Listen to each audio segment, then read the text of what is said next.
Hi, I'm Faith Pinnow from LA Times Studios in Washington, D.C. Here are some of today's top stories from the Los Angeles Times. California's top elections official is setting the record straight after viral mail-in ballot conspiracies. Millions of Californians are getting a bonus on their October electric bills. The Hollywood Burbank Airport hit a standstill Monday when its air traffic control tower sat completely unmanned for almost 6 hours. There's also a lot of infrastructural changes downtown. As you can see at the end of this street, barricades have been placed, and that's to prevent what happened on January 1st from happening again. Thanks so much, Danielle. That's right, we're catching all the throws right now down along the parade route. It's the first time that New Orleans has ever held a parade for the Super Bowl. In fact, the first time that there's ever been one to celebrate the big game.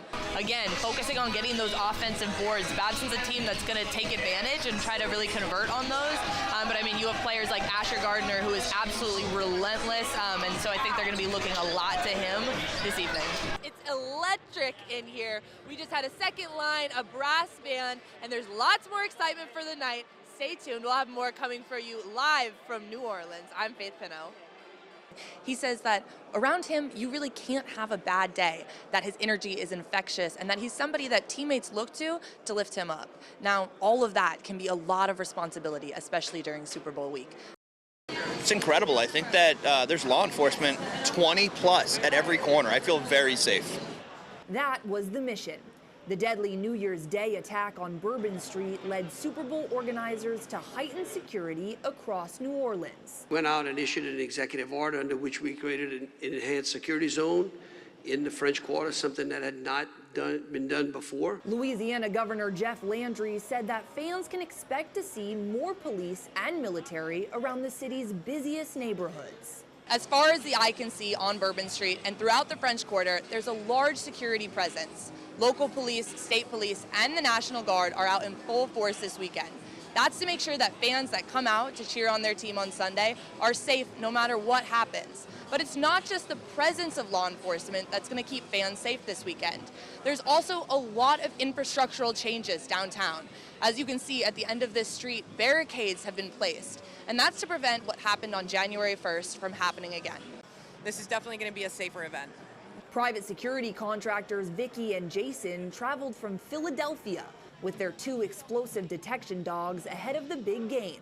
They'll add another layer of protection against threats, particularly in crowded areas like the French Quarter. They do things like find explosives, guns. These guys can find whatever their target odor is with efficiency and accuracy like nothing else on the planet. Even for those who won't be going to the game on Sunday, a higher police presence makes it easier for visitors to enjoy the Big Easy. They're making sure that you feel safe. They're making sure that their presence is felt, and I feel it. It's great. Nearly 3,000 law enforcement officers have been deployed ahead of Sunday's game. And as the city prepares to host their 11th Super Bowl, football fans are promised their safest game day experience yet. From New Orleans, Faith Pinnow, WEBN Boston. The NFL is tackling student hunger in New Orleans ahead of Super Bowl 59. A kickoff event at Benjamin Franklin High School celebrated a partnership with Gen Youth, a national nonprofit that's bringing grab-and-go breakfast carts to high schools across the city. It's a critical and vital need that they're meeting because it's going to help our kids thrive. New Orleans Saints linebacker Demario Davis knows that food is fuel. Now, thanks to the new Fuel Up stations, students have access to free, healthy meals to jumpstart their days. We do see a difference in how our children show up each and every day in school when they have food. They can't learn when they're thinking about things that they don't have. In Louisiana, 1 in 4 children wake up in the morning and wonder where their next meal will come from. Sometimes I don't go to my speech and debate practices because I am so tired and I don't eat, and so I end up at home and I just don't do well and I fall asleep. This year, Gen Youth is helping to supply meals to 59 schools in New Orleans for Super Bowl 59. That's over 9 million meals to students all across the city. The education system is only going to be able to maximize if the students are able to take hold of it and come in and be able to learn. And to be able to do that, you have to have those vital things like breakfast. Children don't care to learn until they learn that you care. Gen Youth is continuing their hunger initiative Saturday with Taste of the NFL.